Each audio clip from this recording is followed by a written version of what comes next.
Oh, baby. We are live. The Dynasty Roundtable's back. The band's back. Finally. Matt Babich is back with me. It feels like it's been forever. And how you doing, man? I'm doing great. It's hard to believe that it's been a month off of the Dynasty Roundtable podcast, but it's so good to be back. And getting the band back together, we had to bring back Tyler Football, PPR Tyler Canably, a man with many names, a man with many takes. And we're going to hear a lot of them tonight. We're going to talk about some dynasty stock reports for rookies and sophomores, to the most, periods in a player's life cycle where their value fluctuates the most, their rookie and sophomore season. So it's very important to get ahead of some of these rookie and sophomore value swings. And we're also going to talk about whether you're tanking, whether you're going all in. We're going to talk about how you decide which way you go there in the middle of the season if you're in the middle of the pack. And we're going to talk about trade strategy on getting some 2024, maybe even some 2025 picks. I believe Tyler Football actually has an entire monologue for us about the 2024 class. So I'm very excited for that. You should be too. It's the Dynasty Roundtable live.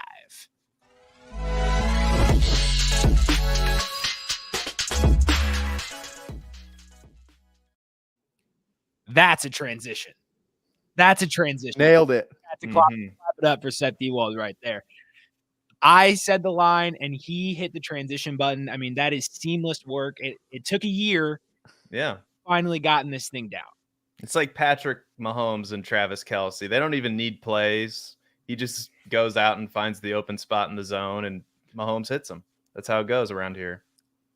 Damn right. And we are going to lob it up tonight to Tyler Football, Tyler Canably. He's been killing it on the Player Profiler airwaves and on the YouTube channel. He's been giving you takes every week, multiple times a week. He's hosting Monday Night Tailgate.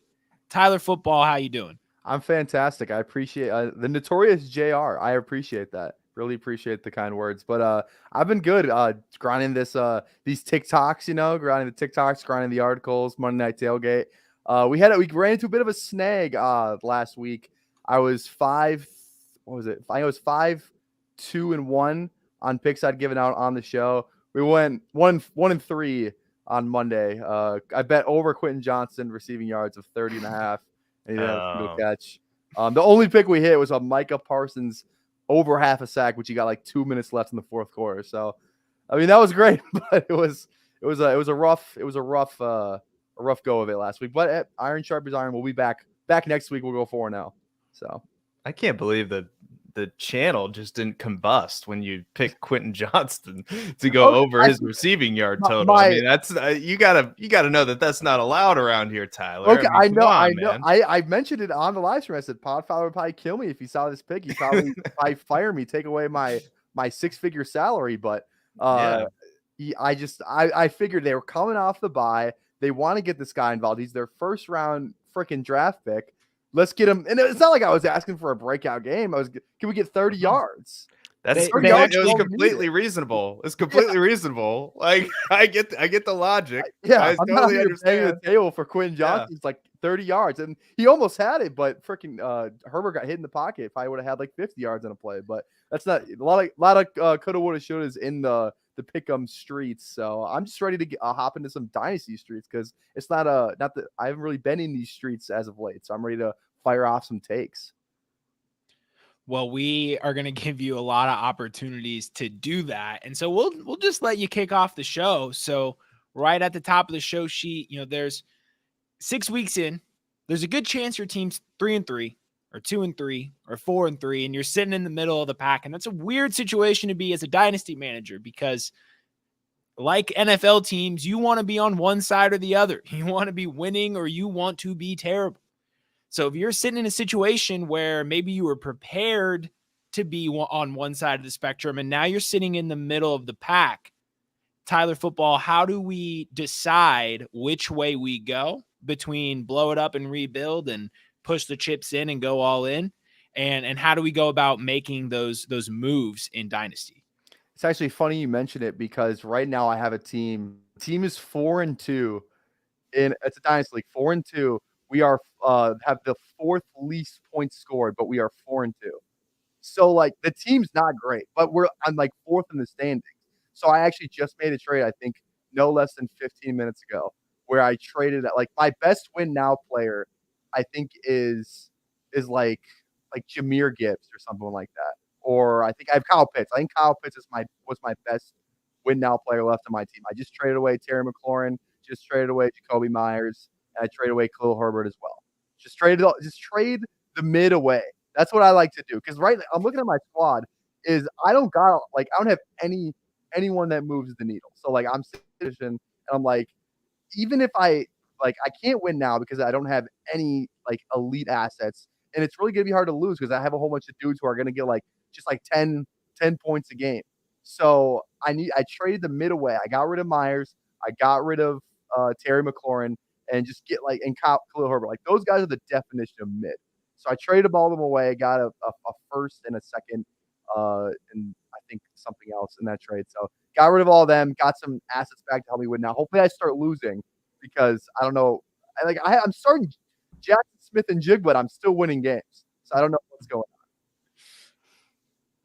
Well, I need some of that luck. Like I'm like I did an audit last night of all my teams, which I do probably about a third of the way through the season, leading up to the trade deadline. And it's always a mixed bag. I'm always like, oh, like parts of me are pleasantly surprised, and then another section of it is, oh my gosh, what's going on here? And so I'm in Cody Carpentier's league. I am 0-6. I've scored the 5th most points in the league. Like I'm not asking for 6-0 here, right? 3-3, 4-2, maybe even 2-4 in the hunt. And when you list off like some players on this team, it's Matthew Stafford. I mean, quarterback's probably the least talented position. I've got Stafford, Daniel Jones, Tannehill, but I got James Cook, Austin Eckler, Aaron Jones, Josh Jacobs, Joe Mixon, TJ Hawkinson, Calvin Ridley, Cooper Kupp. Like, how's this team? Oh, it's like it's the one thing. Like, it's almost an impossibility. I know there's been some injuries, but it's just one of those things. It's fantasy football, man. So I'm sitting here at 0-6 going, think I can make a run? I mean, it totally depends on your team, right? Like it totally depends on your situation. And so my advice would be to, number one, I think you got to audit your teams and go through them very carefully to see what players you have. Because, I think that's a perfect example that you brought up, Tyler. A 4-2 team might not be a contender. You might want to hold, when in doubt, kind of hold the line. But you got to be honest with yourself. You got to do these roster audits. You got to be honest with your team. And if you're not sure what to do, the good thing is there's more time left. Like we have a lot of season to go. So if you're not sure, you can wait a little bit, see how it goes. But it might, if you're 0-6, 1-5, it might be time to start putting some veterans at least put them on the trade block.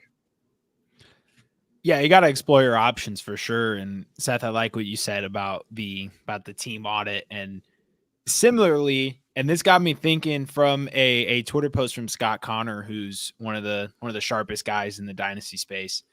And he was referencing a tweet or a video for veterans that you need to buy now, in leagues, right? And he's saying, realistically, who are you getting Cooper Kupp or Keenan Allen or Stephon Diggs from in your dynasty leagues? It's probably someone who's winning football games, and they're not trying to trade, one of their biggest win now assets. So the idea of, going out and buying these veterans really sounds nice until you try and execute it in your league. And you're like, oh, shocker. The guy who has Keenan Allen is competing for a championship. The guy who has Cooper Kupp is competing for a championship.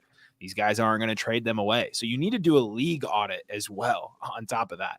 If you want to be a tanking team, if you want to participate in the tankathon, are you capable of acquiring the capital in 2024 and 2025? It's kind of like the same thing when you're trying to read the room in a draft lobby. If you have 5 teams that are tanking and trying to vie for the number one pick and are acquiring all these future capital, it's not in your best interest to try and push the chips all the way out if you're truly in the middle of the pack. So you got to think, and the same thing goes for veterans. If you're trying to win now, are you capable of doing that? Like on Tyler's squad, right? If he's sitting at 4-2 with not a very, talented lineup across the board, win now wise, does it value you to overpay to get some of these guys? No, you have to be realistic about where your team's at and where your league is at and where you fall into place there. And, to wrap this up, you don't have to do anything necessarily. Like, I know all these YouTube channels and all the tweets and all the articles will always say, here's guys you have to buy, sell right now. But if you know your identity and you are working towards a goal and not trading away win now assets for future capital and not trading away future capital for win now assets is that direction that you want to go in, that's perfectly fine. So you don't have to necessarily go either way, but it's very important that, like Seth said, you audit your team and you understand where you're at and you actually have a path forward to where you want to be. And I'll say this, sometimes the best trades are the ones that you never make. Yeah, I mean, Scott Connor was on an episode with Ray GQ where he said basically the opposite of that, where he said, if you're afraid to press the button, I'd rather be known for something than not be known for anything. So that's like the two sides of the coin. You have like, well, I'd rather just be known for something, and then like the best trades are the ones that you never make. Yeah. No, it's just that, that parallel universe that never exists because you didn't make the trade. It's like the two paths, right? The road less traveled or whatever. Yeah, it's like they're the same path. It's like they're the same path, but you got to take one of them. It's like the alternate universe where I didn't take Justin Fields as my QB1 in the Riders Roundtable. Hey man, we could talk about him later. I mean, Joel Ybarra wrote a great article today that was published today, kind of talking about Justin Fields, but we'll get into it later, I think. I mean, the team had a win. Kyler Murray is coming back soon, so that investment's paying off. But I don't have a starting quarterback this week, so I'm hitting them DMs this evening. I got to get somebody. How am I doing in the roundtable league anyway? Am I doing as bad as people thought I was gonna do? I don't think so. I think I'm doing okay. Honestly, like I don't think I tanked hard enough. You didn't tank hard enough. I don't think I tanked hard enough, guys. If anybody's out there listening to this in the roundtable league, You're 2-4. I don't think I really have any veterans to trade away, though. I mean, this is the kind of talk that you tune in for. Me just going over my team right now. 2-4 in the Dynasty. I was ridiculed. You got Sammy Ballgame out there. I mean, Sam Laporta. I just went all tight ends. Cole Kmet, Luke Musgrave, Sam Laporta, TJ Hawkinson. Nailed it. Two rookies in there.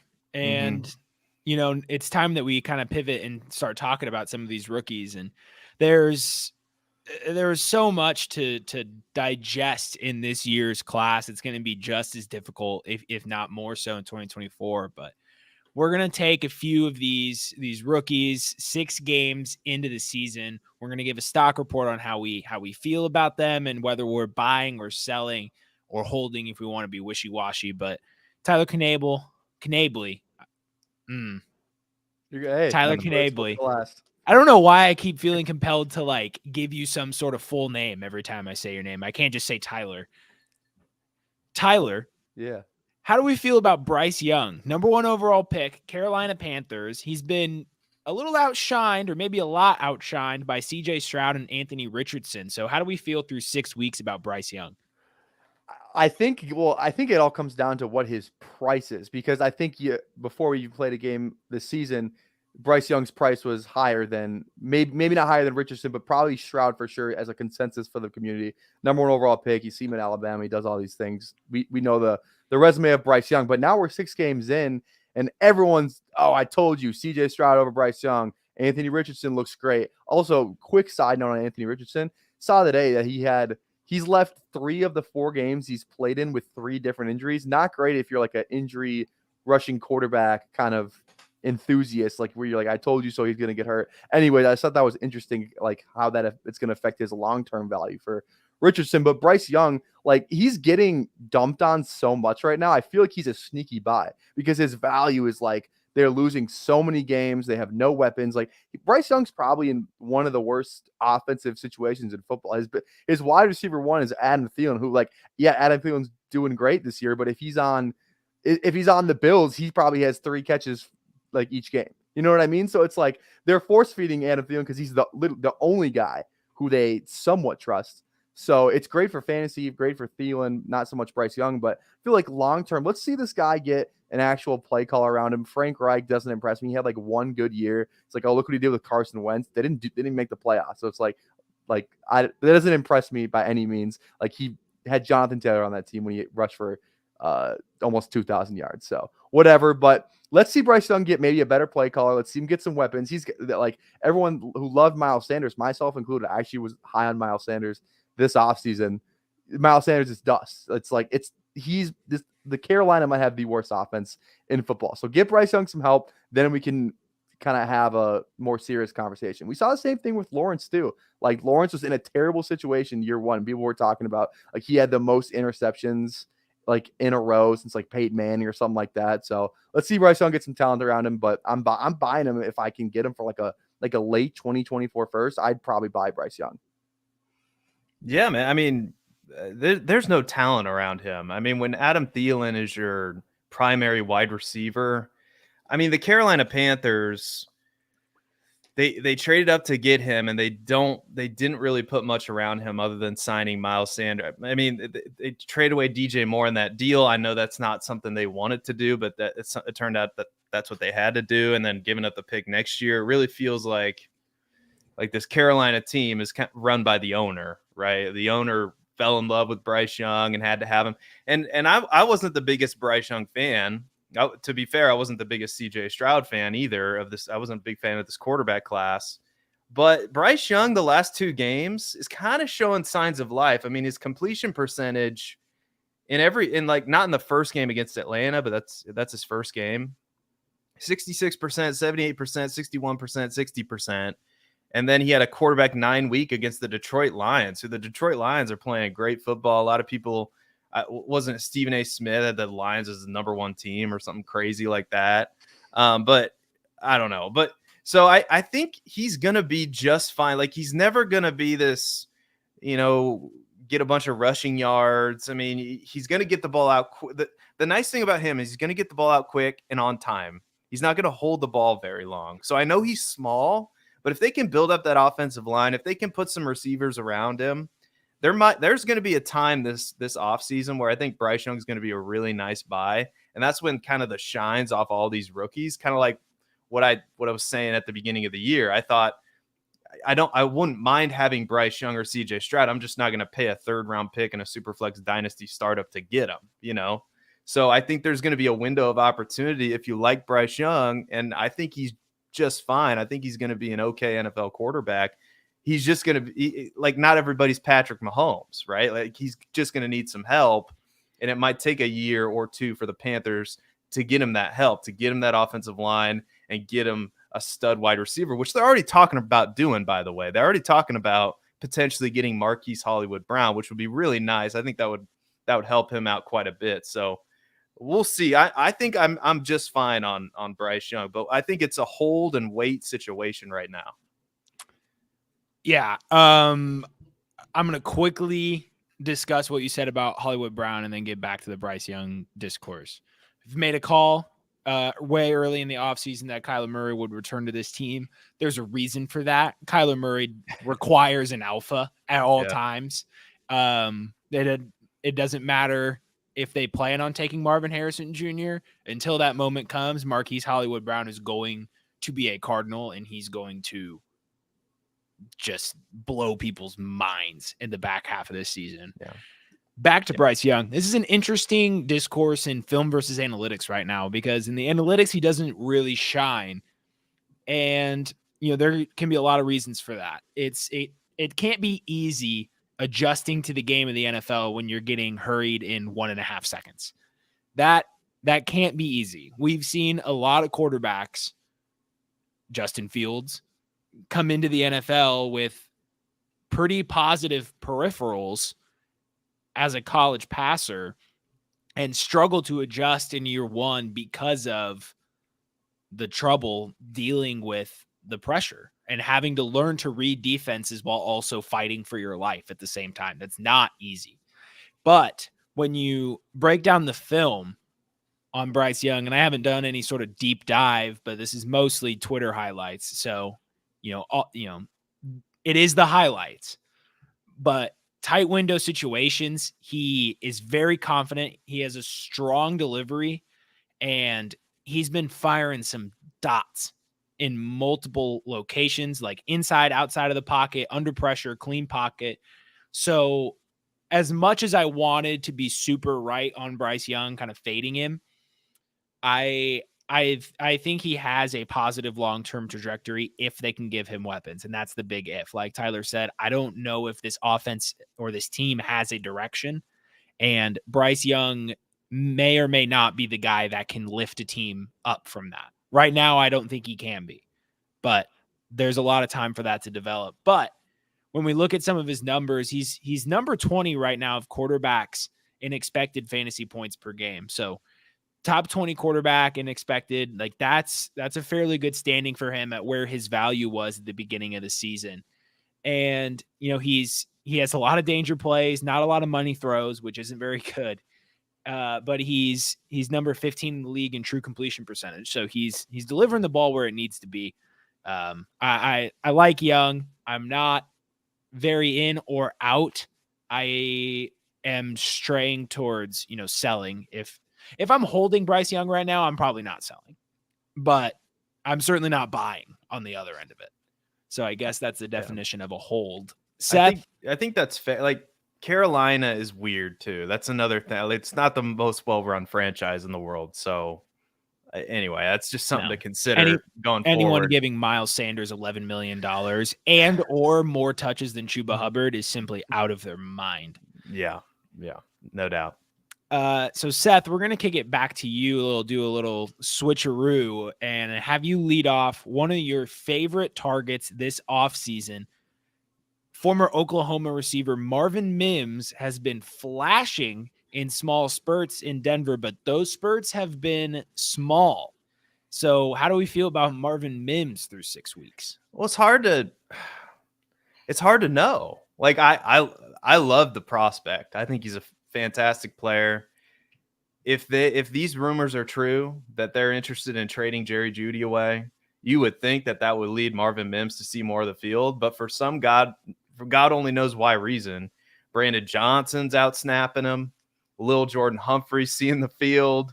Like what is like at this point is Sean Payton just trying to troll, like get the franchise off of Russell Wilson? Like I don't understand what's happening here because Marvin Mims to me is clearly better than Brandon Johnson and Lil Jordan Humphrey. And you traded up to get him as your first move in the draft was to trade up and get this guy. So what's going on here? Like he showed in college, at least to me, he showed that the ability to run multiple routes, get open in zone coverage. He's phenomenal. I think Marvin Mims is fantastic.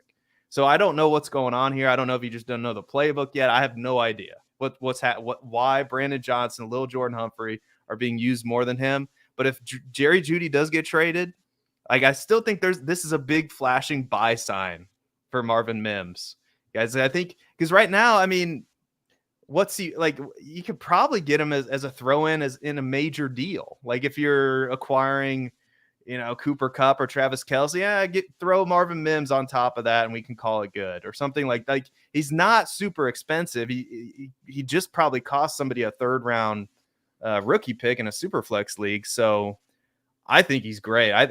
He should be used. I would imagine, like, I don't see how he won't be used like in the second half of the season, but I don't know what's going on in Denver. I don't understand the usage there.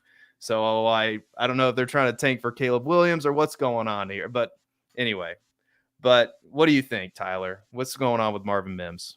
I think if they tank for Caleb Williams, they'd be on the same field together again, like they were at Oklahoma. So that'd There be you kind of fun. go. But There you go. I Yeah. think it's hard. It's hard with Marvin Mims because I feel like that anyone who has listened to any Dynasty podcast has heard anything about Marvin Mims. So I think it depends who you're playing with, because I think people know that Marvin Mims is pretty good. But like if you're in a casual league, somebody might not know who. Like I'm in a ton of casual leagues, which is like my friends. They don't listen to fantasy football podcasts. Like they have no idea how good like Marvin Mims could be, how good like all his like advanced analytic stats are and stuff. So I think it totally depends on who you're playing with. But like the base level, I'm buying Marvin Mims because for all the reasons you pointed out, he's just like this from a prospect level, and what we've already seen in the NFL, like these yards per catch. I think it was like the highest. I think I saw someone on Twitter today, like his yards per catch in high school was like 20 something.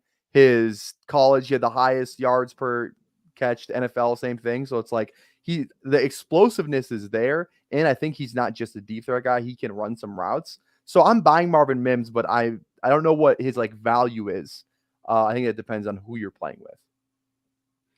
Yeah, that's kind of the crux of the situation from where I see it, because especially with the trade deadline looming, Sean Payton is not a mysterious guy. He's someone who's pretty easy to read. And so listen, here's what he's had to say on the playing time of Marvin Mims today.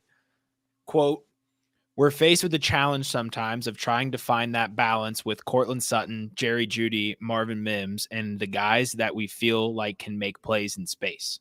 We've had packages where both he and Jeudy are on the field at the same time, opposite of one another. Again, that's still a work in progress, but I don't think it's a work in progress specifically towards Marvin as much as it is for us finding packages and touches for him both in the passing game." So let's sift through the coach speak, as we at Player Profiler tend to do. How are we going to trade Jerry Jeudy if Marvin Mims is playing more than him? That's what I hear. That's fair. And essentially, there's no one that Sean Payton hates more right now than Steve Smith, because his on-air comments have destroyed Jerry Jeudy's trade value, apparently. And now everyone's coming in with these 6th, 7th round pick swap trade offers, most likely. And Sean Payton's sitting here going, shit, my hand's really getting forced, and we're going to have to cut Jeudy if we really want to move on from him. And that's what seems like the reality of the situation is.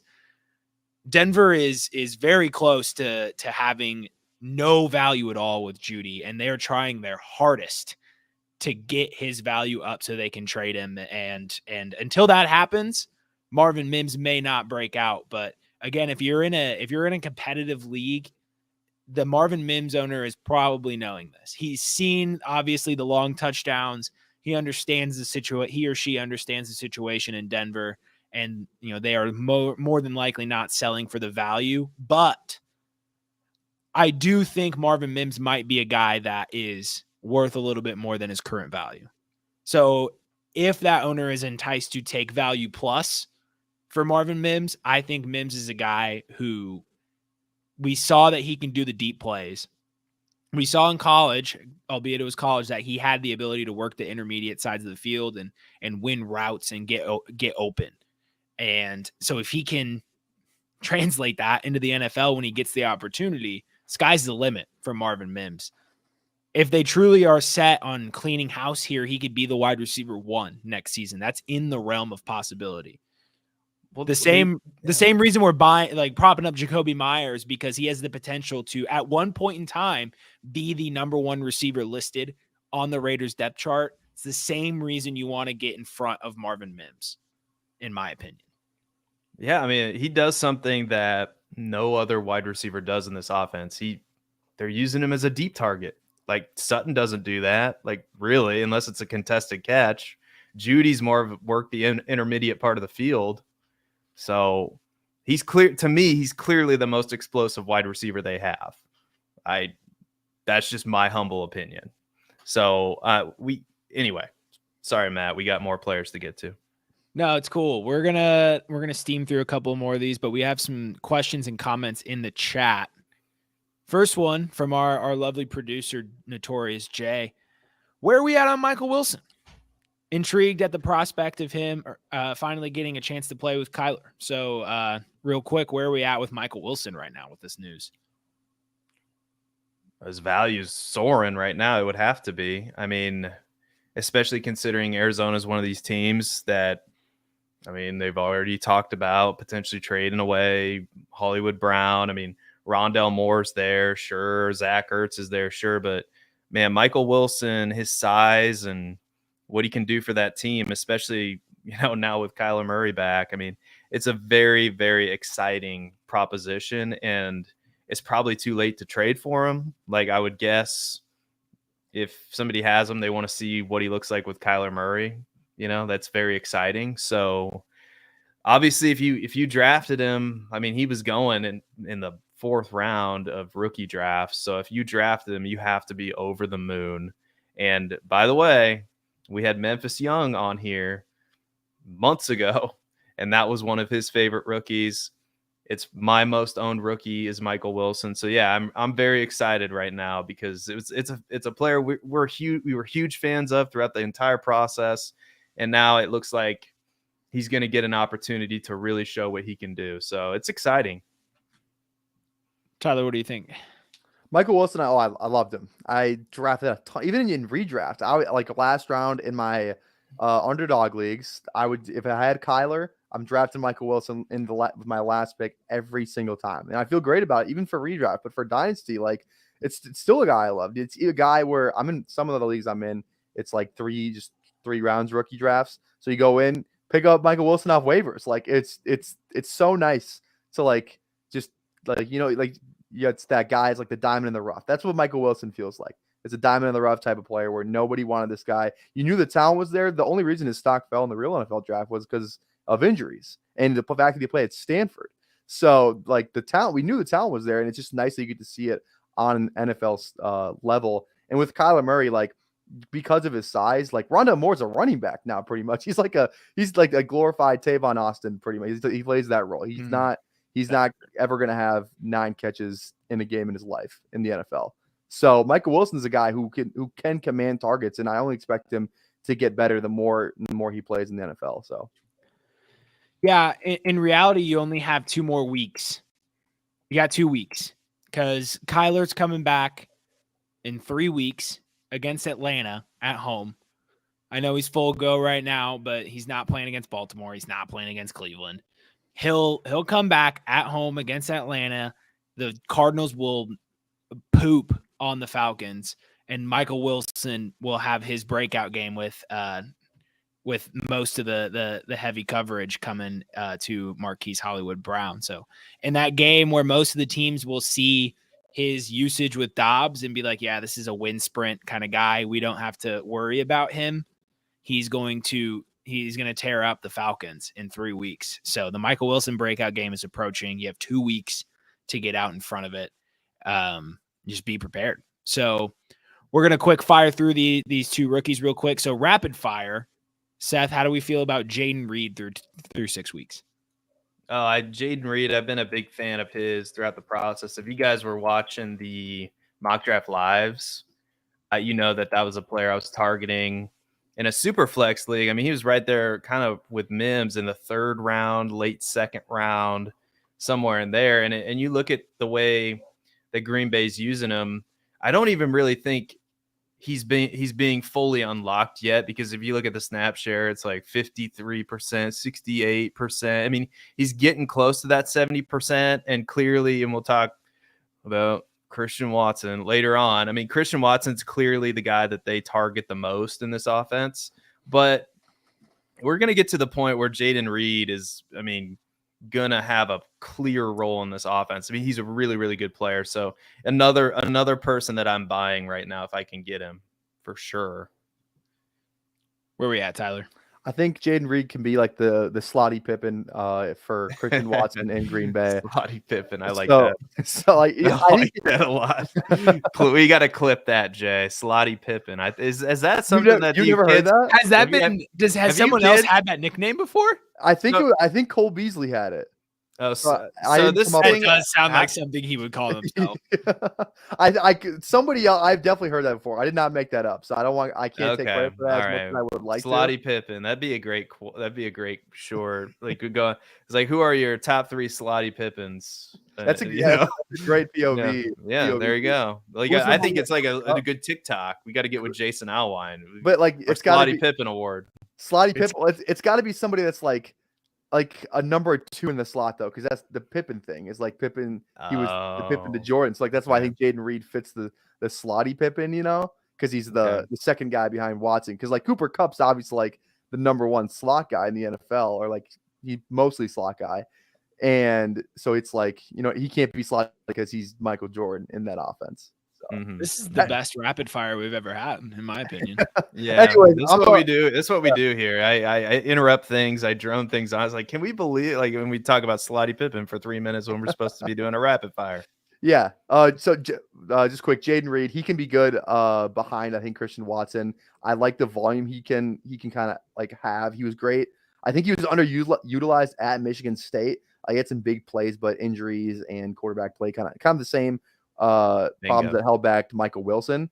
He's kind of a hold for me. He's kind of like, he can be good, but I'm not giving up I'm not giving up like an early second for Jaden Reed. I don't think, unless we see a little bit more. He had a 2 touchdown game against Atlanta, but like other than that, has he really had like a really like solid like performance? Maybe I'm not in tune with the Jaden Reed stat lines, but that's like the only one that really pops out to me is the Atlanta game that he had. But yeah, like Jaden Reed, nothing really, not like crazy about him, not down on him. So yeah, hold Jaden Reed for me. Yeah, his value could really swing either way because he has shown that explosive playmaking ability. He had the 2 touchdown game. He's gaining a lot. He's earning a lot of red zone targets, which is good. But as we'll talk about later on in the show, that type of usage can prop up what's disguised as a good profile when it's actually a pretty concerning rookie profile. And so when you look at his route participation, his target share, his targets per route run, that is the concerning part of it. And if that doesn't increase throughout this season, then I'm going to hit the panic button on Jaden Reed, because we've seen receivers like this over and over and over again that can't command targets significantly throughout the season and get propped up by efficiency. And we chase next year, oh, it was a rookie, he's going to improve. And then they fall off the face of the earth because the next season they still earn a 13 to 15% target share. The efficiency goes down, and who they are as a player is very apparent. And you have then lost out on all that theoretical value. So Seth, Tajay Spears, 6 weeks. How are we feeling? Oh, Tajay Spears is, eating into Derrick Henry's usage, which is not something that I thought would happen this quick. So, if you look just at how he's how the amount of snaps that he's playing, it's like 50%. That the first thing they showed in the London game was like, actually, this Tajay Spears is playing about as much as Derrick Henry. And oh, can you believe it? Like all this announcer thing. And so the cat's out of the bag now. That Tajay Spears, and we all know Derrick Henry's not a spring chicken anymore, but I still think Derrick Henry can be valuable on a fantasy team. I don't know. I'd be trying to get out of Derrick Henry. Obviously, you're not gonna get as much as you once could, but so I think he's a sell. But Tajay Spears is exciting. It's another player. I swear I'm not trying to do this, but it's another player that we really liked here at Player Profiler, and it's a player that we were propping up. So I feel like we've done pretty well here, and I think his usage is really exciting. You have to be excited about it, especially considering that you look at like he's getting the targets. It's like I'm looking at the game log right now: 4 targets, 2 targets, 4 targets, 4 targets, 5 target game against Indy. So it's exciting, man. I'm all in on Tajay Spears for sure. Yeah. What about you, Tyler? Yeah, I like Tajay Spears. I had a TikTok that I dropped on Player Profiler's TikTok page. Go check it out. It was about Derrick Henry and how you should sell Derrick Henry at all costs in redraft, because Tajay Spears, like you said, he's played 50% of the snaps in 5 of the 6 games, and he's outsnapped Derrick Henry in 2 out of the 5 games they played together. Yeah. Not great. Not great for Derrick Henry, but great for Tajay Spears. In terms of his long-term value, it does kind of scare me that he doesn't have an ACL. Wasn't that the thing coming out about him at college where the cartilage is just rubbing together in his knee? I think I saw it got related to compared to the Todd Gurley kind of situation there. Exactly the situation that exactly. So he's not got 2 more years. So not great for Tajay Spears' knee. Like right now, he's an absolute like electricity factory. But in 3 years, when he's got no ACL and he's Atlanta Falcons Todd Gurley, it's not. I don't know what that's going to to look like. And everyone's body's different. Star. We'll see. Yeah, he's a shooting star. He's a roller coaster. The very important thing about that though is we haven't seen a Todd Gurley situation since 2017. So 6 years, this guy has a lot more tread on. Well, I think 2020 was the COVID year. I would assume he got less college touches than Derrick Henry. And I'm looking at Tajay Spears' college game logs. I'm pretty sure I'm right in saying that. Yeah, for sure. So we don't really know. The bet is obviously on Spears having a pretty short lifespan in the NFL. But if you're a win now team over the next 3 years, get him. If he can command a backfield for 2 seasons, which by the looks of it, he can do that. He can at least lead a backfield in touches. He's one of the better buys right now, in my opinion, because this system that Vrabel has created likely isn't going anywhere anytime soon. They have an identity, and it's likely that they're going to stick to that, especially because they don't have any sort of franchise quarterback on the horizon ready to take them out of this. So they're going to be leaning heavy on the run. He has the number 4 run block rating in the NFL per player profiler right now. So they're going to keep that. And this is an electric rusher who is top 10 in true yards per carry, despite seeing 8 or more men in the box on nearly 20% of his carries. So that's what we call good. And then in the passing game, he's 14 in total targets and has 1.4, number 12 yards per route run. So he's efficient in all categories. Like you said, he's an electricity factory. You should be getting in on the Tajay Spears party. And if you want to find out how to get in on the Tajay Spears party, you want to see what his dynasty value is, what assets on your team that you could trade to get Tajay Spears, there's a little app we have called the Dynasty Dominator app. And why don't we kick it to the Podfather to find out more about that? Now, I know many of you are looking for a secret weapon for your Dynasty League, and I have it. It's called the Dynasty Dominator app. You go to the App Store, go to Google Play. It's right there. It's $5 to download, and then every year it's $5 to load the next incoming class of rookies. You can add Superflex, add tight end premium. It's incredible because it allows you to look up players. It allows you to vote on whether a player is a buy, hold, or sell, and then see the market sentiment on that player. And you can compare their lifetime value rating from PlayerProfiler to their Dynasty ADP at the FFPC, all in the price lookup tool. And beyond that, we have a trade analyzer, so you'll never lose another Dynasty trade again. And in our settings, you can set this is a win now team, this is a rebuilding team, and then we let you compare players. Look at their metrics side by side, prospect metrics, NFL metrics. It's all there. It's $5 in the App Store. There's some add-ons for Superflex and to buy the upcoming rookie class. Every year, you're going to spend $5 on this thing, and it's going to be well worth it.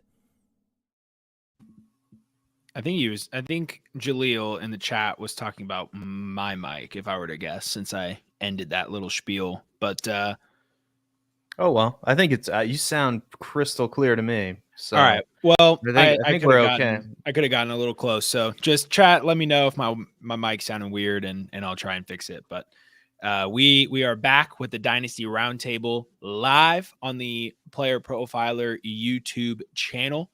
And while we're here, while we're talking about, tools and other shows that can help you, let's talk about the Dynasty Warzone. Seth, who runs the Dynasty Warzone? What's that podcast all about? Oh, it's this guy that we've had on the show. His name's Memphis Young. If you don't know who Memphis Young is, you should go follow him on Twitter. Dynasty Warzone. I believe it's Thursday, 5 p.m. Central Time. I apologize if that's incorrect. That's just off the top of my head. Actually, you know what? I am correct because I just pulled up the YouTube. I just so happen to have it open on my computer because I'm the YouTube manager and I should know these things. But we have like 20 some shows here. So anyway, 5 p.m. Thursday Central Time. You need to check out the Dynasty Warzone. Excellent content. Him and Jerry St. Clair are very, very entertaining and informative. So you need to check that out. And just subscribe to the channel while you're at it, and click the like button on this video, because I can promise you, nobody's putting out more content on a daily basis than PlayerProfiler.com. So you should, or Player Profiler YouTube. So do that right now. And thank you so much for being here and tagging along with us tonight. Absolutely. So before the break, we talked about some rookies that were evaluating their stocks right now. And so we're going to do the same with sophomores. As I mentioned at the top of the show, rookies and sophomores, their value fluctuates at a rate much higher than established veterans because we don't truly know who they are yet. So let's talk about some sophomores. Tyler, we're going to kick it to you first. We're going to talk about a quarterback that many at Player Profiler, including Seth, the Podfather, and myself, were in on at the beginning of the season, but kind of look a little stinky through 6 weeks. So how do we feel about Kenneth Pickett? Sell at all costs. At all costs, sell Kenny Pickett. I'm glad I wasn't on that boat, because I think the Pittsburgh Steelers, their entire offense might be the least drafted team I had across all my portfolios. I did not have any Steelers, very few George Pickens, even fewer Kenny Pickett. I was just not sold. I watched the dude play football his first year. Now, is it all on him? He's probably 75% of the other 25. Matt Canada, going into this year, what are we doing? We knew, but Matt Canada had a couple of years to prove himself. It's not like this is his first year and he's getting this in the swing of things. No, we have seen the Matt Canada experience, and it's not been a great ride for any Steelers fans. And ask any Steelers fans, they will tell you Matt Canada is not their guy. He's not. So as long as Kenny Pickett and Matt Canada are together, I'm just not sold. I don't know. How does it get better for Kenny Pickett? I don't see a path where he just all of a sudden lights. I don't even think, can he even become Jared Goff? And I know Jared Goff's playing really good football right now, but I don't see Kenny Pickett ever getting to that elite, just kind of pocket passer level. He's not showing us really the rushing upside that we saw in college. I don't know if the fake slide's allowed in the NFL, but I haven't seen any tricks like that. Plus, this has nothing to do with, but his swag is so bad. Look at him. And he just doesn't look like I want my guy to look a certain way. He just looks like he sucks. I just gotta call it like it is. His swag is horrendous. I know the picture in the preseason of him with the helmet. The helmet looks too small for his face. And it's just I hate the swag. I can't stand it.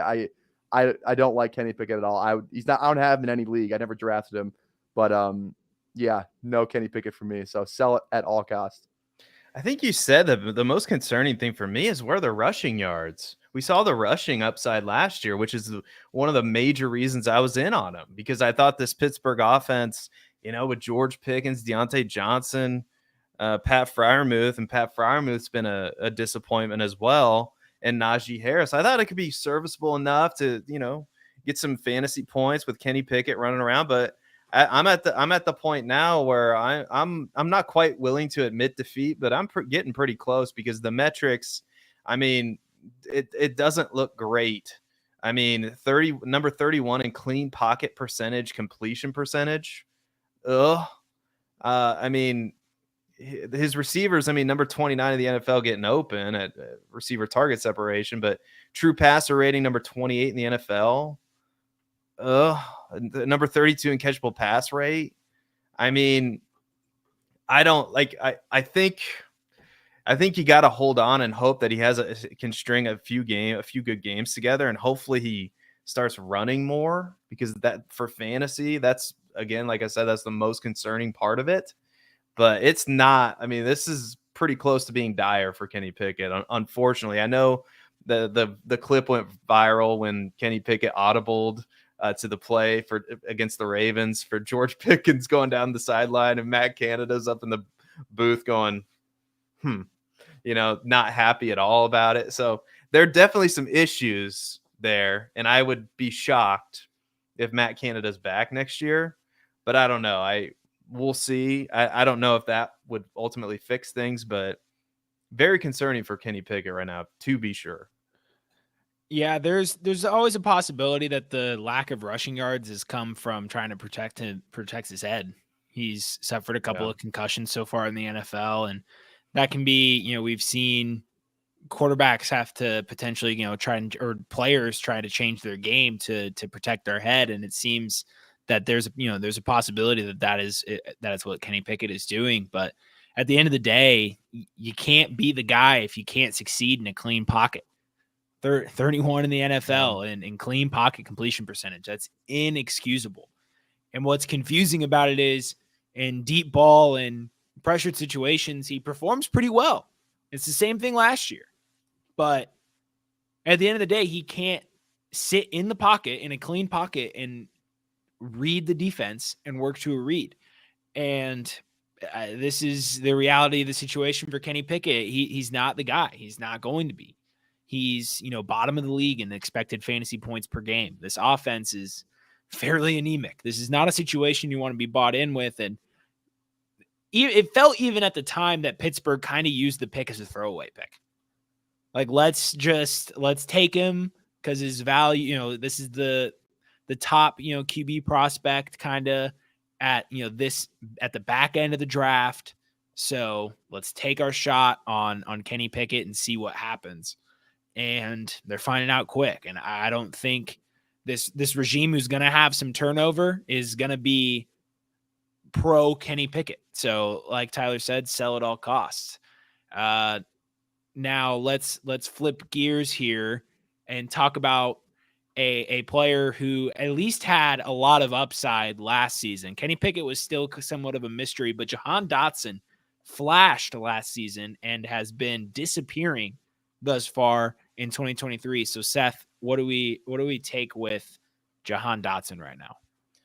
Yeah, well, he's on the field all the time, so that's good. I mean, number one in 100% route participation, but he's just not getting targeted. I mean, 15.5% target share. I don't know really what's going on. He's really not catching the ball when it's thrown to him. True catch rate, number 58 in the league. Not really getting separation. So I don't really know what's going on, because when you watch it, like, you look at the metrics and that's fine.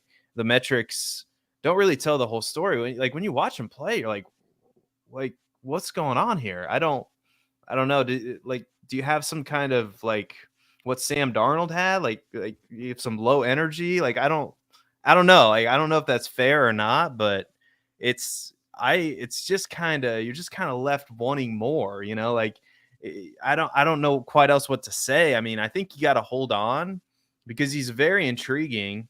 I mean, coming off his rookie season, I thought it was, I thought he played really halfway decent, really good to really good, but I don't know what's going on this year. I wish I had a better answer for it, because it really, I hope he doesn't fall into the line of the receivers that, their sophomore year, they just fall off a cliff, because that's kind of where he's trending. It's unfortunate, but gosh, I mean, it's I don't know. I don't think I'm buying him. That's for sure. I kind of in a wait and see approach. So what about you, Tyler? Yeah, I'm I'd buy him depending on the price. Like, if you could get Jahan Dotson, I think for like a mid to late second, which is honestly, if you might be able to get that, considering like the season he had to start. It's not been great. It's been actually quite terrible. Also considering, people forget, when Terry McLaurin was injured toward the end of the offseason, Jahan Dotson was going in front of Terry McLaurin in drafts. He was going like next to Mike Williams, where he's hurt now, but like kind of in that range, like that upper, like that mid tier of wide receiver twos. Like, that's who people thought Jahan Dotson was going to be. I think I can't remember what podcast it was during the summer, is when I was producing, but somebody said they predicted that Jahan Dotson was going to finish with like higher fantasy receiver than Terry McLaurin. Like, it's a real thought that people were having. And because we saw he was so like like building off his rookie year, people thought he was going to have like kind of like a sophomore breakout, because I think the first game he ever played in one-handed catch touchdown, or like he had two touchdowns, something like that. Like, he was crazy good his rookie year. So I'm willing to buy and kind of like sell myself kind of on the talent that we saw in that rookie year. I think also too, just the fact this guy is like we kind of look at like some of the quarterbacks that people have.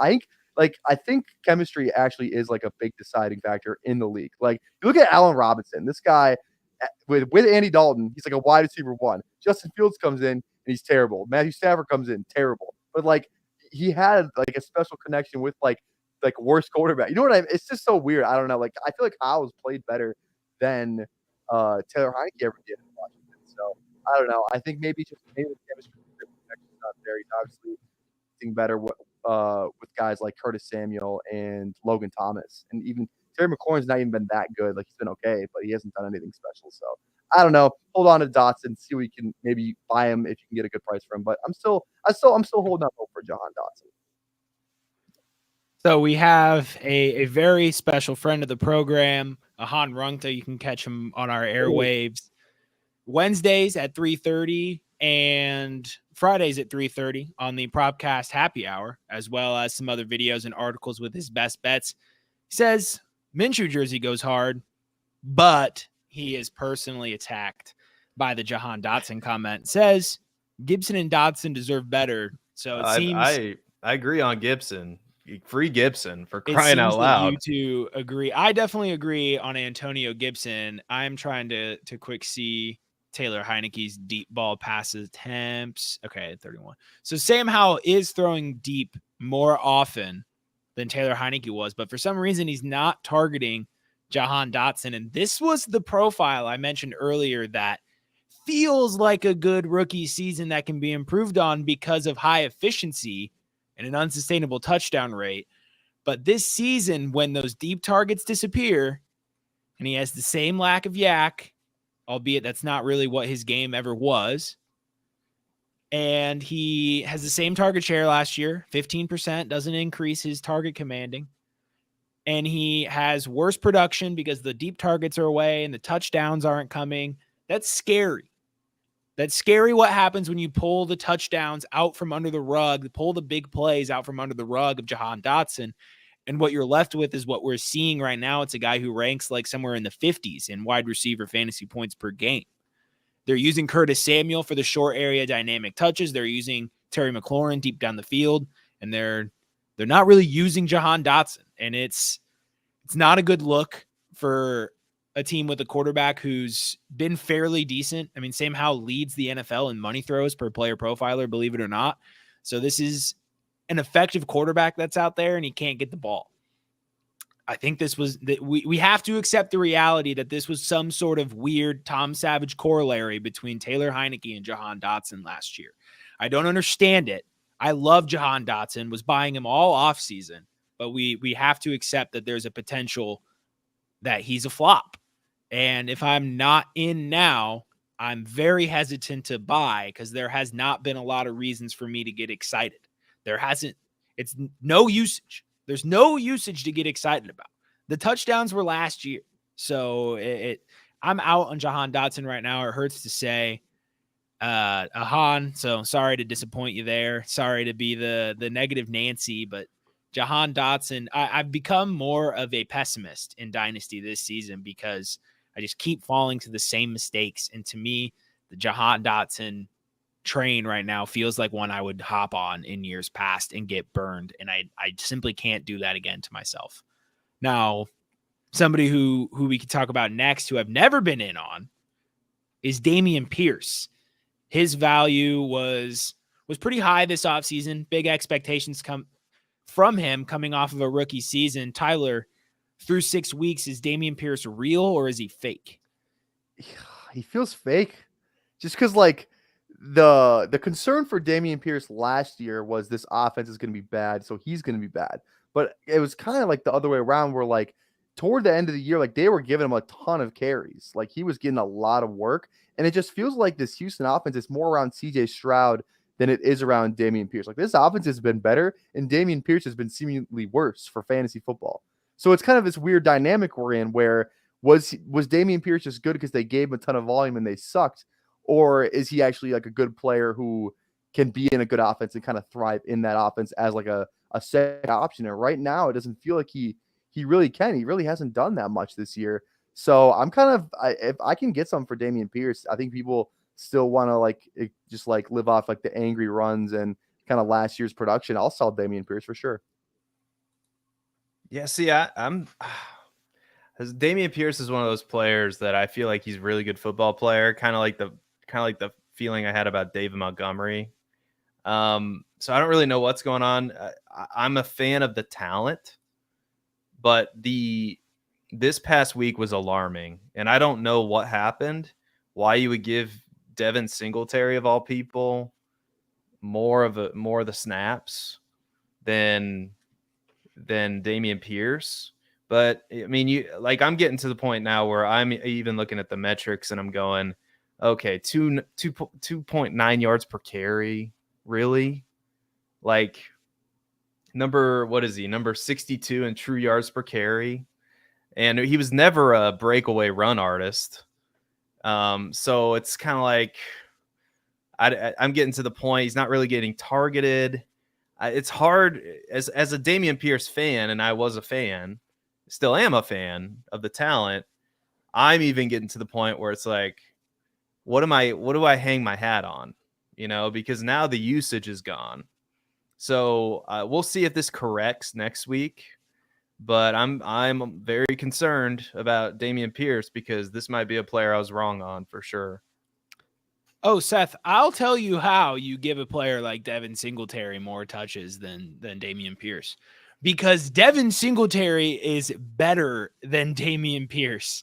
And this is not the first time I've said this. I wrote an article before the season started on dumpster dives. And now, while I was historically wrong about Devin Singletary being a value at the end of drafts, I was right about fading the proposed value and production from Dameon Pierce this season. And the Texans are realizing this. Singletary's better in pass pro. He's a better pass catcher. They are built around the pass. So they want a guy like Singletary, who's a more satellite plus-esque type of back, to be in that offense because he can do all three phases of the game, at least at a moderate level. He's a good pass blocker, good pass catcher, good runner. And if he's just as good as a runner as Dameon Pierce, and he's a better pass blocker, and he's a better pass catcher, why the hell are they going to play Dameon Pierce? So this is the beginning of the end of Dameon Pierce. Get ready, because I would not be shocked if Devin Singletary outtouched Dameon Pierce rest of season. Truly wouldn't be. And Pierce's value never made sense. This is a guy. He is just a guy. He's the definition.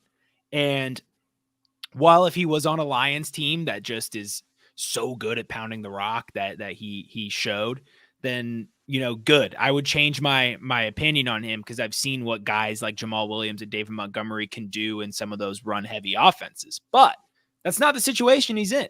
So, and it's not the situation he's going to be in for a long time. They're drafting a running back in this draft. It's happening. So if you can get out of Dameon Pierce right now, I urge you to sell him as soon as you can. He's also the dreaded day 3 running back too. I mean, there was always that risk. You knew that going into it. So, unfortunately, I think you could be right on that, Mr. Babbage. You could as much as it's hard for the words to come out of my mouth to say Matt Babbage must have been right about that. But you mentioned David Montgomery. Like when you look at Montgomery's prospect profile, he was a guy who not at a high rate, but churned out some breakaway runs. He had the run. It's not called the run for any reason. Like that's what he does. He was a guy who finished fairly high in juke rate. He was an efficient pass catcher. According to your reports, he was a good pass blocker. So he did the things that he needed to do well, and that's why he shines when he gets an opportunity. And Pierce he's like Ahan said, he's a Chris Carson wannabe. That's a great wow. That's why we have Ahan. That's why he makes the big bucks on the Twitter and wherever he goes. We have we have 2 more players. We should just switch to, if you want to get your rant off about Christian Watson, go for it. Why don't I save it for the end? I'll save it for the end. It doesn't even make sense to have a rant because it's been 2 games back from injury. Well, it's been 6 games, so that's how long the season's we been. went over this pre-show, and that math is not adding up. It's like, so how many games has Kadarius Toney been on an NFL team and active, and how many games has he played? All right, we've started it. We can't stop. I mean, go ahead. Tell us what you think about Christian Watson. We're dying to know. The issue was never like, well, dynasty and redraft. I mean, the issue I had was more in redraft, to be frank. And dynasty gamers were telling on themselves. If you look at the trade finder and you look at some of these trades, there were no trades hardly at all for Christian Watson. You getting a huge return for Christian Watson. It wasn't happening, right? And so look now. Oh, the excuses are rolling in. Oh, he's injured. Oh, shocker. Christian Watson's injured. Let's see how many more games he's injured for. How many games are you going to be able to use him? Like, how many? 4, just like last year. This was always the concern. Another concern, like all these checks. Jordan Love is no good. Jordan Love's no good. Sorry. I mean, he's had games. Jordan Love is struggling to find this deep love connection. He's struggling with this deep connection to Christian Watson. Pause. Right? It's unfortunate. I'm sorry. But it's just like there's so many things wrong with this picture that there was no way that it could have been justified taking him that high in a dynasty startup, in a redraft league. There's just who knows? He'd probably throw a couple good games together, but then when's it going to be? Oh, my hamstring. Oh, it's been nothing but injuries so far. Okay. Okay. Gets hit immediately with a fact and has to back off. Oh, that 5 is more than 4. Yeah, that's a good. Well, last time I checked, there's 17 games in a season, right? 17. Yeah, I 16. mean, I'm not the biggest Christian Watson fan. All I know is that he hit his over receiving yards for a Monday night tailgate prop bet that when we bet over on Christian Watson 40 some receiving yards. So I'm a fan, man. Let's go, Christian Watson. I feel like I'm listening to the Dan Patrick show. I might be back in on him when they get a new quarterback next year. Who knows? And maybe if he can show that he can be healthy for more than 4 or 5 games or whatever, 4 games in a row. I hear Mike Florio is looking for a co-host. You two would be electric on the air together. I would love to be a co-host with Mike Florio. That would be fun. I'm sure we would have. Are you serious? I could put a better QB list together than Chris Sims. I know that for a fact. Golly. Who would you rather be a co-host with, Mike Florio or Skip Bayless? A potted plant, a literal potted plant. Well, Skip Bayless, I mean, you just got to pick the other side of the argument. And we all know how that shtick works, right? It's kind of like Matt and I with Christian Watson. No, I did not pick the other side of the argument with Matt Babbage here. This is legitimately how I feel, people, about Christian Watson. And it's well documented. But hey, so far, it's looking like I was pretty right about it. I mean, we could play the receipts game all day long if we really want to, but then we're never going to be able to hear about what Tyler Knably thinks about the 2024 class. So yeah, we're already way past time today. So Tyler, why don't you help us close out the show by giving us your breakdown of the 2024 class and how heavily people need to be investing at this point in the season? I'll remember this, Culture Watch. I hope you're back. All right. Because what evidence do you have? You have nothing. Like, what? I don't understand this. How do you know? Oh, because Green Bay's always drafted quarterbacks. Great logic there. Fine. Whatever. We'll see. I hope it is historic. So that would be very entertaining for the show. Either way I win. It's fine. One of these years you guys are going to beat Green Bay and we can finally get you to relax. I just love that it's the Bears shirt and the flag. It's just everything like you could just tell. Yeah. This is just he's a pair of sunglasses away from being a super fan. I just got to get the mustache and the There's a good follow on Twitter, Dave Swirsky. He's the nephew of the super fan, and he sings songs about the Bears. Anyway, not a. Oh, cool. All right. He blew me a kiss. Culture Watch. Love is him. All right. Love is him. Okay. Pulling the train back into the station. All right. Tell you Tyler what. Knebly. Tell you what, Seth. When Love and Watson both flame out, there's a lot of great quarterbacks and receivers in this 2024 draft class. And I'm just gonna do a quick. They're probably both Hall of Famers. I mean, it's clear, right? It's obvious that they're both going to the Hall of Fame.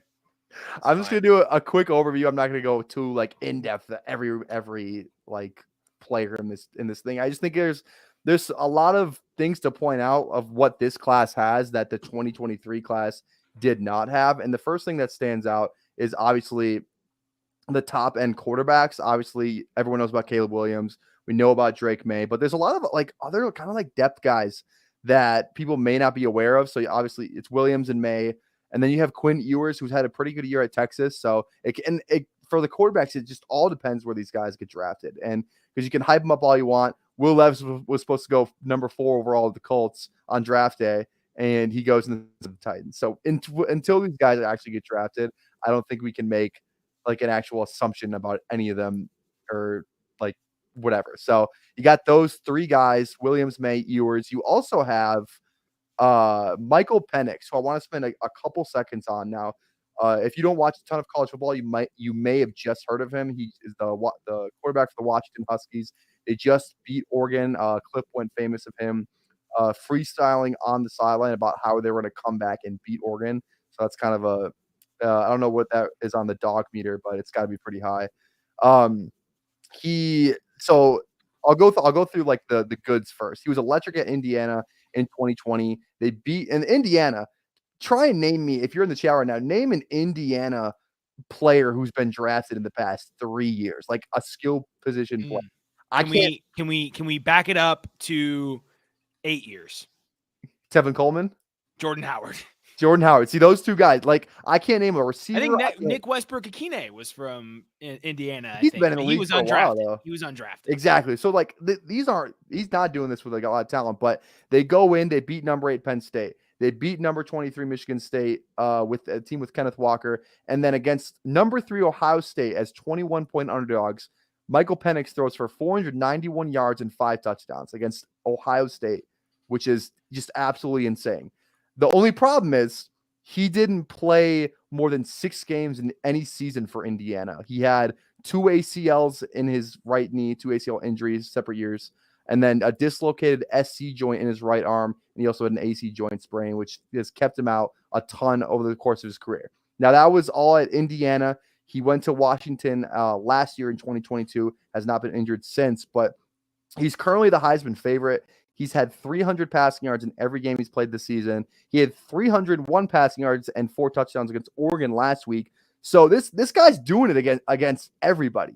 Like Big Ten, Ohio State, Oregon, Pac-12, doesn't matter. This guy is a baller. He's a lefty, so it's kind of fun to. It's like everyone's, I'm sure, coming out because he doesn't run a lot. He's not a huge rushing quarterback. He's going to be compared to Tua. It's just going to happen. They're both lefties. They don't run. It's whatever. I'm already ready for it. Another problem is he will be 24 in his first NFL season. So not great from that standpoint, but it's, I don't know. Maybe I don't know if the old quarterbacks is kind of like a Hendon Hooker situation where guy burst onto the scene last year. He's really old and he's electric. And like if Hendon Hooker, now hopefully Michael Penix doesn't tear his ACL in 2 weeks, that would not be great. But that's what it kind of feels. Doesn't have the rushing upside that Hendon Hooker has. But that's Michael Penix. I just thought it was quick to kind of break down what he's all about. And then obviously the other quarterbacks you have are JJ McCarthy, Bo Nix, and Shooter Sanders. So like all wild cards there. Who knows? So that's the quarterbacks. You guys have anything to mention about the quarterbacks real quick before I move on? I think it's kind of to me, based on and I'm really early in the process. It's Caleb Williams far and away the generational. I mean, I know that word gets thrown out a lot, but I know he had a bad game against Notre Dame, but I don't care. He's phenomenal. He's going to be fantastic. It's him. It's a tier down to Drake May, and then it's a lot of I don't know. Like I'm not sure about Penix. He's done some nice things. I'm not very. Quinn Ewers kind of worries me a little bit. So we'll see. We'll see where these guys get drafted. But a lot of time yet left in the college season. A lot of pieces of the puzzle that still need to be fitted in.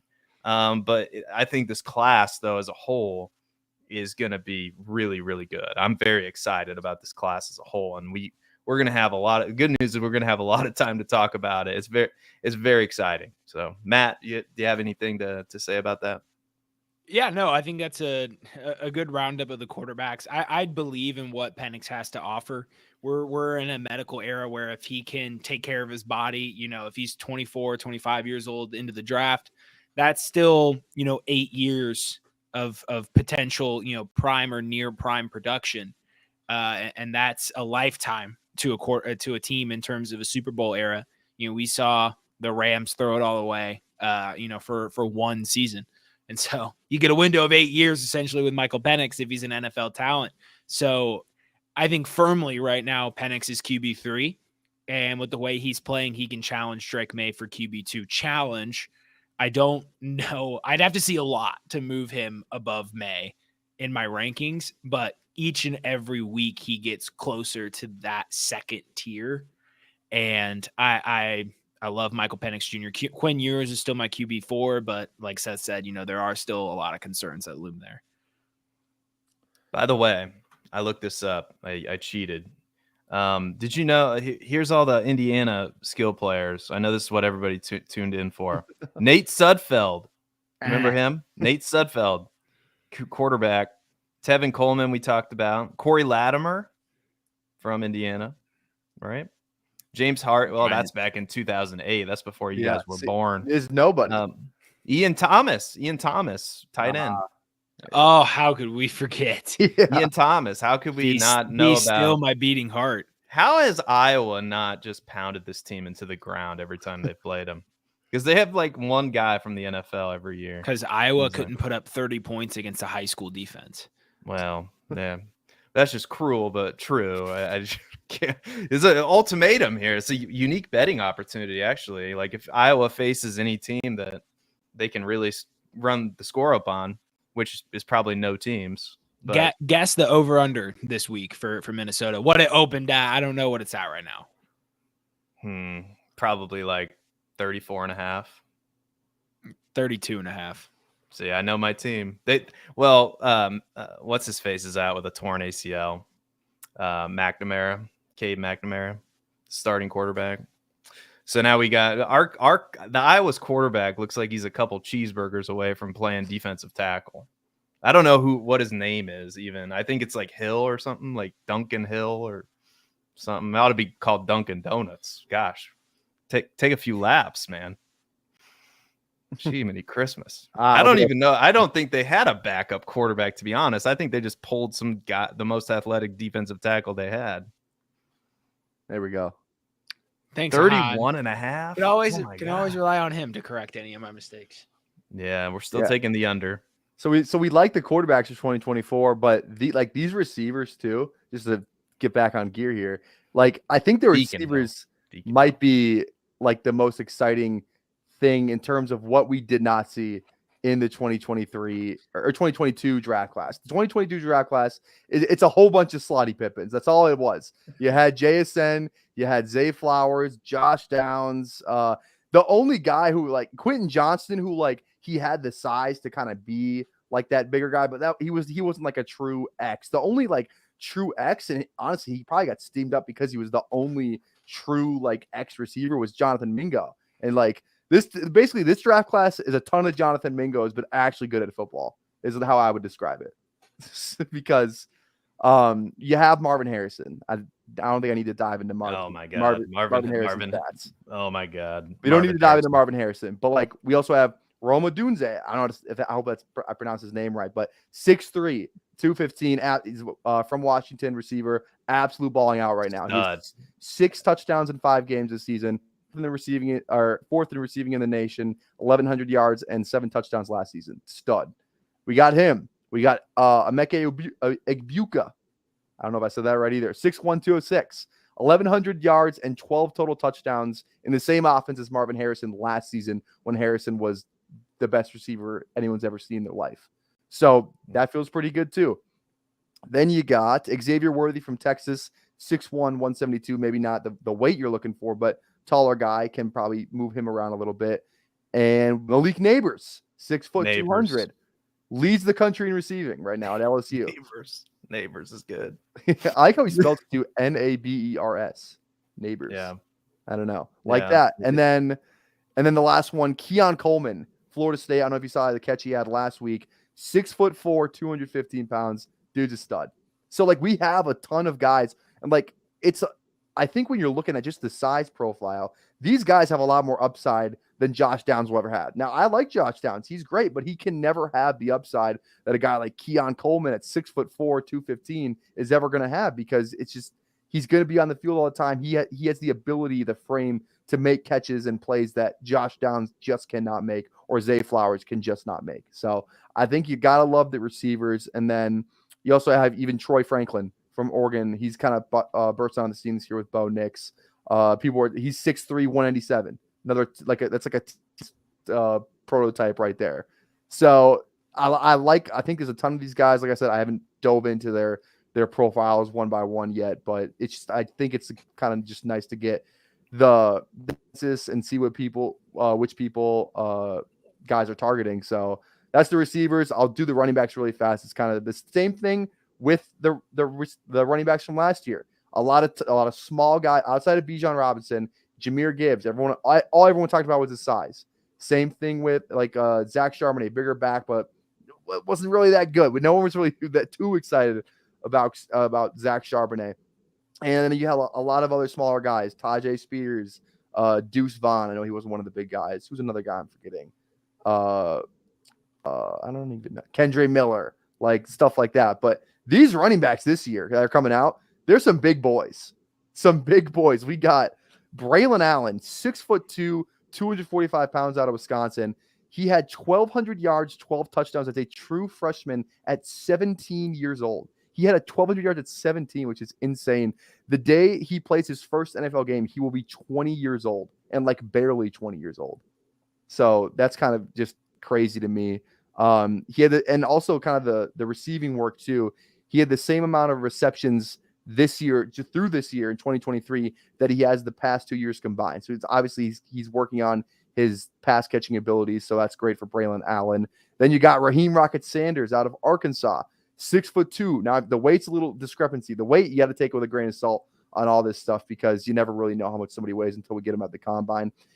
I've seen anywhere from 225 to 242, which is a huge discrepancy. They call him Rocket Sanders for a reason. At that size, he runs it between a 4.44 and a 4.52, so somewhere in that range. It's really good numbers for a guy that size. So yeah, Rocket Sanders. Then you have Trayvon Henderson, a guy that people love out of Ohio State, 5'10", 212. He's splitting carries with two other seniors on the team, so his counting stats aren't the best, but his yards per carry is 6.7 yards per carry compared to those other two guys are 4.6 and 3.8. So it's obvious he's the better running back, had a really good game against Notre Dame. So you kind of love to see that. And last guys I'll talk about, Bucky Irving from Oregon, played at Minnesota, transfers to Oregon because he couldn't beat out Mo Ibrahim, because Ibrahim's a beast. Love Mo Ibrahim. But I had 1K rushing yards last season. He's on pace for more this season. He's 5'10", 195, so not the biggest frame. And then you got Blake Corum, a guy who everyone thought was going to come out last year. His counting stats are ridiculous. He had 1,400 rushing yards last year, 18 touchdowns. He's 5'8", 215, so not the tallest guy, but he's a beefy boy. And then we got Donovan Edwards. Now, the thing with Donovan Edwards, he also goes to Michigan. Doesn't have the best counting stats, but people think he's going to be like the better combine running back. He's 6'1", 210. I think he's more of like a freak than Blake Corum is, like just from a physical standpoint. And then last guy, Will Shipley out of Clemson, pass catching machine. Clemson just seems to always burst out all these PPR guys like ETN. He's 5'11", 210. So there's just a ton of guys you're excited about right now. And then tight ends, you got Jadavion Sanders, and then the GOAT tight end to ever play college football, Brock Bowers. So it's like if you just go through just like the mock draft order, Trayvon Henderson is the 202 from the mock draft that I saw. and Keon Coleman, the 201. Like there's some really good value to get some of these guys. And that's not even including Bucky Irving, Corum, Edwards, Franklin, Shipley, Jatavion Sanders, McCarthy, Nix, or Shedeur Sanders. Like it just feels like there's so many guys who could break out, and they all have like the size profile that we were looking for last year that we didn't get in this 2024 class. So I tried to go through that really fast because I know we're pressed for time, but that's my just initial breakdown, and I'm excited. I'm excited, man, to really dive into these players and just argue about over whether or not Michael Penix is the next like Tua. So that'll be fun. Yeah, like when you look at this class, elite quarterback, Caleb Williams. Like if you just make it simple for yourself, absolute elite wide receiver, Marvin Harrison, elite tight end, Brock Bowers. Like you have 3 pivotal cornerstone rookies that are like, to me, no doubt about it. Everybody's saying, like, you watch them on tape, measurables, everything's there. I know Bowers had ankle surgery. I don't think that affects his draft status one bit, in my opinion. So I agree with you. Like, we're going to have a lot of time to break down these names, but it's been a minute since I've been this excited about a class. I think this is going to be a really good class. Yeah, agreed. We're not going to spend a lot of time talking about the running backs, though. Let's just be honest with ourselves. Yeah, the running backs, that's the weak part of this. But, I mean, there's some decent names in there, but yeah, I agree. No Bijans. What's going to be fun Bijans, is when we have right. to determine which of these wide receivers is going to bust, because this is going to be another draft class with like 4 or 5 first-round picks at wide receiver, and we're just sitting there going, well, someone's going to do it. Who's it going to be? And, right now I have no clue who that is. I don't feel like playing that game. I just want to enjoy the product that, I get to see every Saturday. But yeah, we're going to have a lot of time to break these names down, and it's going to be incredible. I think we as the Dynasty Roundtable are going to try and stay on top of some of this college football talk. We're not going to be a full-on Devy podcast, but it's important to really know the state of the upcoming draft classes well ahead of time in Dynasty, because I mean, truly the hardcore Dynasty gamers were chasing 2024 firsts as the 2022 draft was eclipsing, and especially once the 2023 draft was approaching. So this has been a highly sought after class for a couple of years now. So it's going to be interesting to see, if you haven't gotten in right now on some of these picks, if you're a tanking team, if you're even going to be able to do that, because some of these players are not looking like they're going to slow down their production anytime soon. So we're going to have some ridiculous box score stats put up by some of these guys that we're going to have to sift through. It's going to be an incredible time. Tyler Football, we appreciate you coming on. Why don't you close us out with anything you got to plug and maybe a bold prediction if you feel so compelled. Okay, bold prediction. We'll do that first. He was my guy through the entire offseason. I victory lapped him week 1. It's been a little cold here recently, but Tyler Algier is still very much a thing. He is going to finish stronger. I'm not saying he's going to be like an RB 12, like a top 12 RB or anything the rest of the season, but he's going to finish a lot better than people are kind of looking at him right now. He's getting the red zone work. He's getting the carries. People were so mad that they drafted Bijan because they had Tyler Algier. Now people want Tyler. They want Tyler Algier's head because they think he's so bad. So they got to pick one. It's one or the other. You have to choose. So I like Tyler Algier for the rest of the season.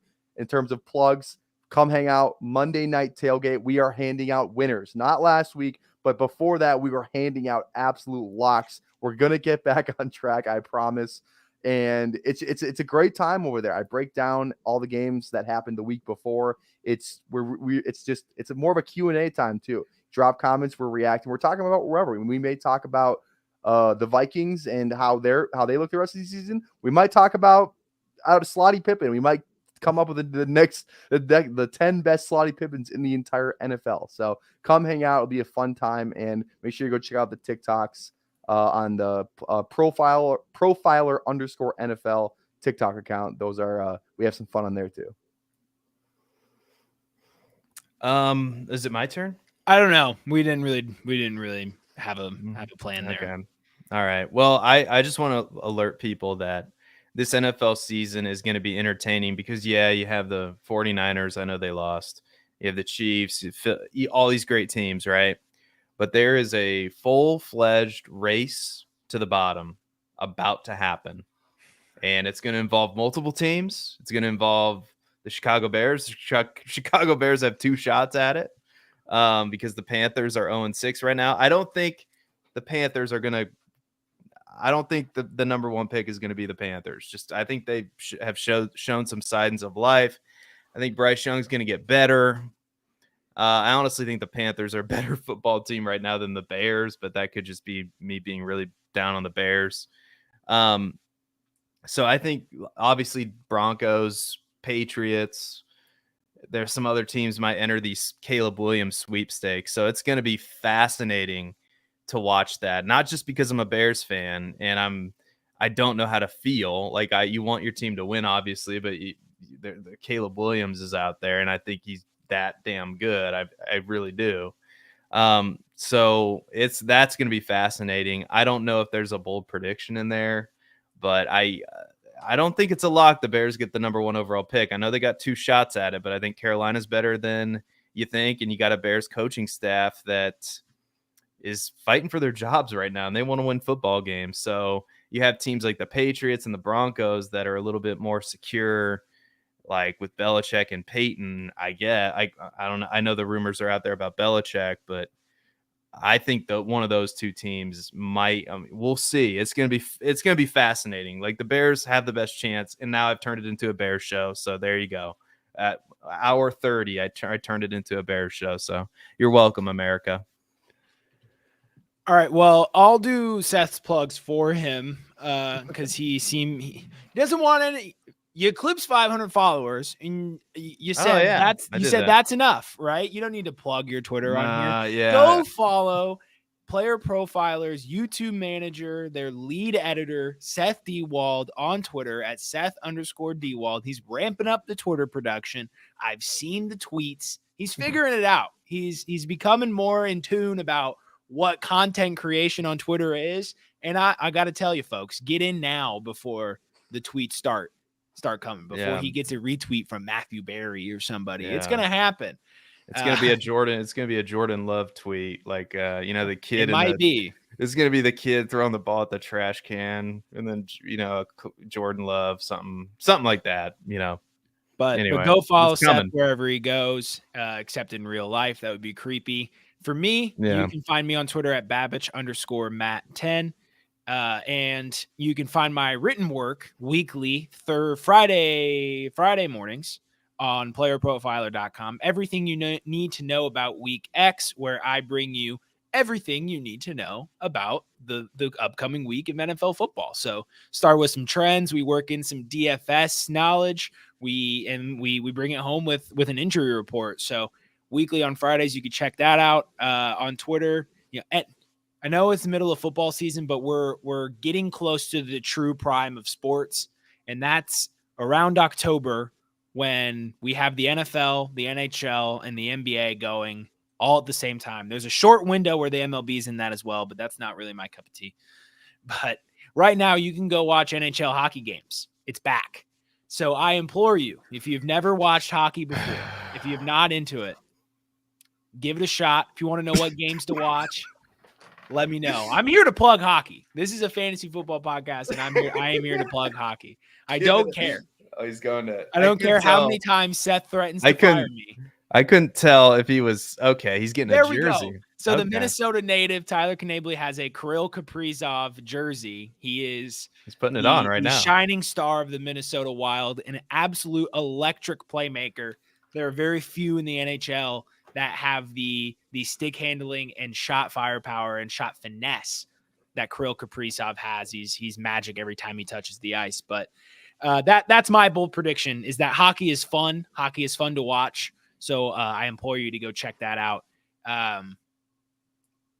I think this is the first time I have ended the show, and so now, hold on, we gotta get an Aaron Rodgers update for the people. Oh, so tell it. Come on, this is how actually, are you on the hot seat? Because Aaron Rodgers is on the field throwing. That's the update. He's good. Back.